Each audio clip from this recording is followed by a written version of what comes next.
E aqui em relação à anistia, criada ali em 79, a gente tem algumas coisas importantes para se considerar.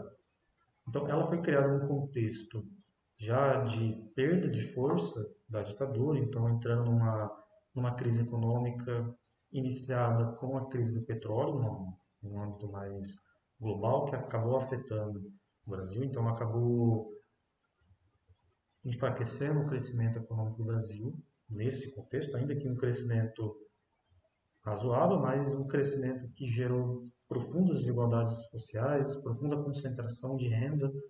Então, foi um crescimento econômico que beneficiou uma parcela muito pequena da população. Então, esse é um outro ponto importante em relação a esse crescimento, ao milagre econômico que ficou conhecido. E a anistia, ela foi um decreto, ela foi uma lei criada no governo Geisel para que todo tipo de crime cometido durante o regime militar, durante a ditadura militar, fosse perdoado. Eu acabei comentando isso num vídeo sobre Memórias da Democracia, sobre a plataforma Memórias da Democracia, mas aqui a gente vai ter alguns outros dados, algumas outras coisas, algumas informações e algumas coisas para que a gente possa refletir. Então, ampla e restrita nesse sentido. Mas qual que é o problema dela? Qual que foi o problema dessa lei da anistia? Ela colocava ali como um elemento fundamental o perdão dos crimes cometidos pelos militares. E aqui a gente tem uma coisa importante: se eu estou perdoando um ato, uma série de atos, uma série de ações organizadas e colocadas em prática pelos militares de prisão, de tortura, de assassinato e de ocultação de cadáveres, se eu estou colocando um perdão sobre esses crimes, de uma forma ou de outra eu estou reconhecendo que eles aconteceram. Eu estou reconhecendo que atos ilegais que ferem totalmente direitos humanos, crimes de lesa humanidade, que são crimes que não deveriam ser possíveis perdoados, passíveis de serem perdoados, a lei da anistia aqui no Brasil colocou como uma, um pré-requisito para que ela fosse aprovada. Então aqui a gente tem esse problema de que eu vou perdoar os crimes cometidos pela oposição ao regime, pelos opositores, então eu vou permitir que os exilados retornem, eu vou gradualmente permitindo que obras, jornais e manifestações culturais vão acontecendo, então a gente vai liberando a censura, só que ao mesmo tempo a gente tem esse conflito de que no fundo você resistir a um regime militar, você resistir à censura, você resistir à tortura, a prisões ilegais e ocultação de cadáver, não é um crime. Isso é um ato mínimo ali de resistência a um regime que está colocando ali sobre a população, colocando um alvo na população, um alvo gigantesco na população de desumanidades. Mas o principal problema disso foi, então, o perdão de vários militares que estavam envolvidos com a tortura e essa estrutura repressiva, e talvez o mais famoso seja o Coronel Carlos Alberto Brilhante Ustra, que ainda hoje é reverenciado por membros do atual governo, mas ele foi, dentro dessa lei da anistia, junto com outros tantos militares, perdoados e os crimes cometidos pelo governo brasileiro perdoados. Então, o que a gente chama de terrorismo de Estado, são esses atos de repressão, todos foram perdoados. E aqui essa imagem, uma, uma crítica, uma charge crítica a isso, de que a gente esconde tudo isso, então a gente começa a ter uma ação deliberada dos militares de vamos destruir esses documentos, qualquer forma de comprovação de que houve tortura, prisão e ocultação de cadáver, registros policiais, qualquer registro de inteligência que possa revelar esses atos. Então, ali a imagem nessa crítica de jogar debaixo dos panos, então, nesse sentido, houve uma ação proposital e deliberada dos militares para a destruição de provas desses crimes, e ainda que, de novo, se eu estou criando um ato que perdoa esses atos, um ato de perdão legal, eu estou reconhecendo que eles existiam. Aqui também uma outra charge crítica nesse sentido, de que a gente isenta de qualquer responsabilidade o Estado brasileiro, o governo brasileiro e os seus membros. Então isso é uma uma coisa muito problemática dessa lei da anistia, que hoje impede que essas pessoas sejam incriminadas, que elas sejam julgadas e os sobreviventes ainda, as pessoas que ainda estão vivas, dos militares vivos dessa época, sejam presos. Então, esse ato ou essa brecha, que na verdade não é uma brecha, é um pré-requisito de isenção total de responsabilidade do governo, foi o que levou à aprovação da anistia, que hoje vem sendo contestada. Existem diversas ações no Supremo Tribunal Federal, para que essa lei da anistia seja revista e que esses militares sejam, sim, punidos pelos seus crimes de tortura, de prisão ilegal, de ocultação de cadáver, que todos esses crimes sejam punidos, que se reconheça a culpa, a responsabilidade do Estado brasileiro, que também, apesar disso ter implicitamente acontecido com a aprovação da lei, mas não existe uma declaração, um ato oficial do governo brasileiro de responsabilidade sobre esses crimes. Então, uma revisão seria nesse sentido. E aqui todo um questionamento dessa ideia de ampla e restrita. Então, uma anistia que, na verdade, serviu única e exclusivamente para livrar o governo brasileiro e livrar os militares de futuros responsabilizações e futuros processos penais. Então, esse é um grande problema dessa lei da anistia, uma lei que a gente tem.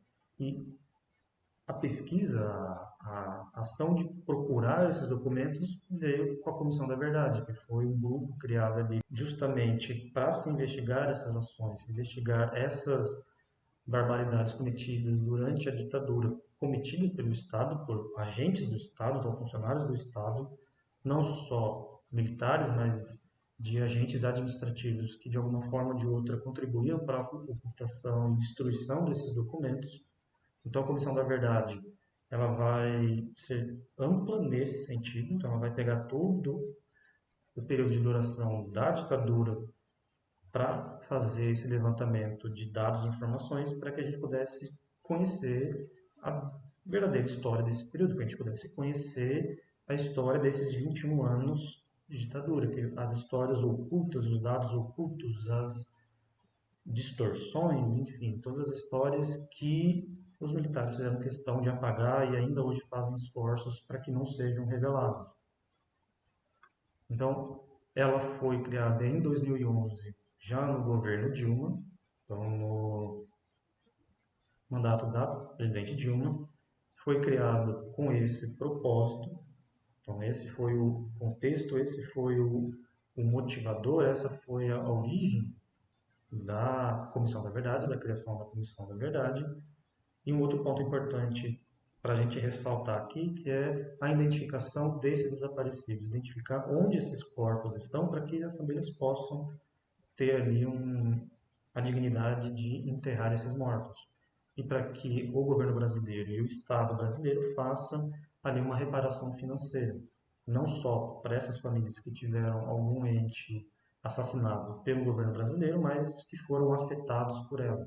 Então, essas pessoas que foram exiladas, que foram presas, que sobreviveram à tortura, que pudessem receber uma restituição financeira do governo brasileiro por conta desses crimes cometidos durante a ditadura. Aqui uma imagem também muito emblemática da Comissão da Verdade, que é uma homenagem a esses mortos, de tentar identificar esses mortos, centenas de mortos que não foram descobertos, que ainda estão ocultos em várias regiões do Brasil. Então, tentar trazer toda essa discussão partindo ali dos princípios dos direitos humanos, legitimado pela Secretaria de Direitos Humanos, que foi criada durante o governo Lula, pela ONU, pela Anistia Internacional, então uma série de instituições que davam legitimidade para a atuação da Comissão da Verdade, ainda que grupos militares, que as próprias Forças Armadas dificultassem o serviço e tentassem impedir o acesso a esses dados que ainda existem ou que existiam durante esse período de atuação, a Comissão da Verdade é uma iniciativa fundamental para revelar as informações, para revelar a história da ditadura.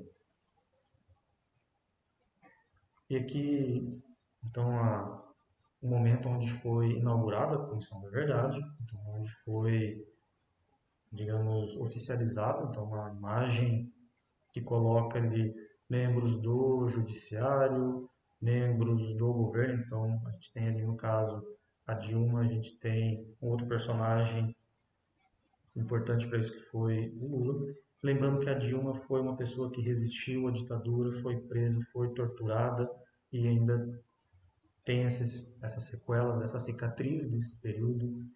Então, ela já deu alguns depoimentos, a própria Dilma deu depoimento para a investigação da Comissão da Verdade. Então, é importante lembrar essa, essa história da Dilma. Então, a Comissão da Verdade recolheu 1.121 depoimentos, entre audiências públicas, privadas, investigou instituições públicas, instituições privadas. A gente teve, nesse momento, a descoberta de várias empresas que contribuíram e financiaram para a tortura continuar acontecendo. A gente teve, recentemente, a Volkswagen soltando uma nota oficial, um pedido de desculpas por ter contribuído com os militares, denunciando trabalhadores que estivessem envolvidos ou que fossem suspeitos de estar envolvidos com grupos opositores. A Fiat também foi descoberta de participar dessas denúncias. A gente teve diversas outras empresas que acabaram sendo identificadas como parceiras ou políticas ou ideológicas do regime militar. Então, isso foi descoberto com a ação da Comissão da Verdade. Então, essa é a importância dela, essa é a grande razão da existência da Comissão da Verdade. Lembrando também que ela não pode, ela não tem a função de levantar ou criar processos penais. A função dela é levantar dados e informações. E essa é uma outra coisa que a própria Comissão da Verdade sugeriu para o Judiciário para rever a lei da anistia, para que, com base nessas informações levantadas por ela, pela Comissão da Verdade, servissem como provas para incriminar e para que esses militares e o governo brasileiro fossem responsabilizados por esses crimes. O relatório, por consequência disso, foi muito amplo, são 3 volumes de relatórios, milhares de páginas. Então a gente teve esses relatórios sendo disponibilizados ao público. Nesse link também amarelo, a gente consegue baixar o relatório desses 3 volumes, que vai estar disponível no material de apoio do site. E uma outra coisa importante que foi revelado por essa Comissão da Verdade foi a violência, foi ali a estrutura repressiva da ditadura atuando com ali vitimando indígenas, vitimando membros da igreja, vitimando as periferias. A gente tem uma atuação importante em cima disso, que eu cheguei a comentar no vídeo Memórias da Ditadura. A Comissão da Verdade conseguiu levantar essas informações e esses dados. Então vale a pena a gente conhecer um pouco melhor essa comissão, as informações coletadas por ela, a gente ter ali um panorama geral do que foi essa ação. Ali no mesmo link onde está disponível os volumes, a gente tem alguns vídeos, alguns depoimentos. No próprio site Memórias da Ditadura, a gente tem vários outros depoimentos e vários outros vídeos de pessoas que contribuíram para a elaboração desses relatórios. Então é fundamental para que a gente possa conhecer a história do país que foi sistematicamente apagado e ocultado durante a existência da ditadura.